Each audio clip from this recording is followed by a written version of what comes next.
Thanks very much, and it's very good to be here. And I bring, obviously, the support and the solidarity of the Stop the War Coalition to the campaign in support of Aafia Siddiqui. Aafia's case is clearly a travesty. The case actually took, as people will no doubt know, the deliberations of the case actually took 1 hour. And after 1 hour of discussion in the court, she was sentenced to 86 years. In itself, a disgrace. And during the case, there was no evidence presented, and the judge actually claimed that there was absolutely no evidence that she had ever been taken in by the US authorities.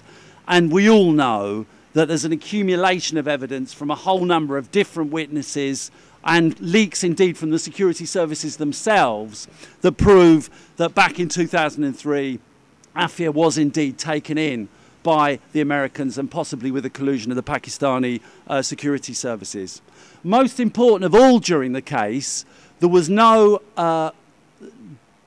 claims against her relating to terrorist charges whatsoever. And it seems to me that that fact in itself makes a mockery of the whole exercise and the whole framing of Aafia Siddiqui.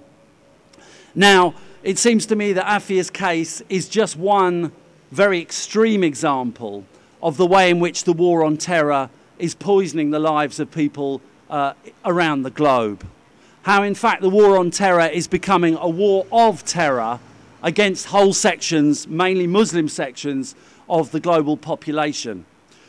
And anyone who doubts this only has to listen or read the words of George Bush in his recently published autobiography, his memoirs, in which he says that as far as he's concerned, waterboard torture is a worthwhile exercise because it saves lives. I mean, the fact that George Bush could say this, the fact that this statement doesn't create an outrage around the world, or certainly doesn't create an outrage in official circles, tells you a great deal about the way the war on terror is being conducted. And clearly the fact that George Bush himself said this, and he is, or was officially, the commander-in-chief of the US military, shows that this is systemic. You only have to look, in fact, to evidence that's come out recently about British military operations in Iraq and in Afghanistan that show that official interrogation instruction manuals actually call for and suggest the humiliation, the stripping, and the disorientation of people who are in interrogation who have been picked up as suspects.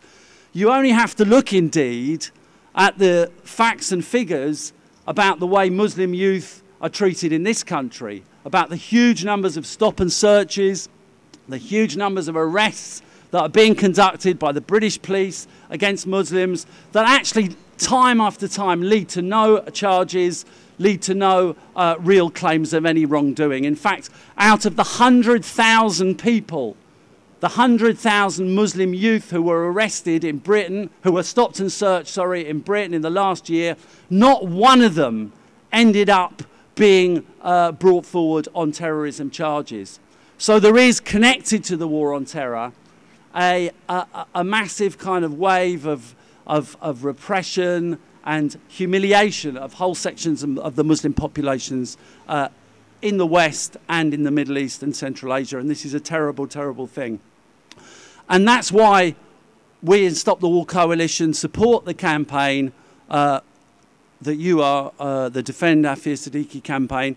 But it's also why we want to draw the link between the attacks on civil liberties, the poisoning of relations between Muslims and the West, and the war on terror itself. And as well as supporting this campaign, we do urge everyone here to make sure that you're part of the campaign to end the war on terror and to bring the troops home from Afghanistan and to stop any further attacks that are now being threatened against Iran, against Yemen, and of course the terrible attacks that are taking place, mainly the drone attacks, but other secret operations attacks that are taking place in Pakistan.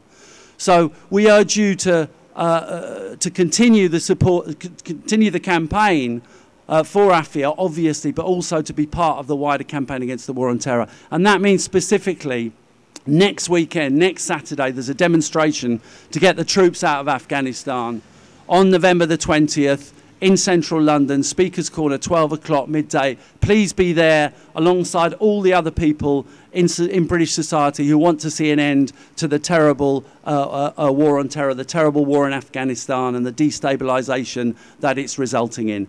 Thank you very much for listening to me. Good luck in your campaign. We're all in this together.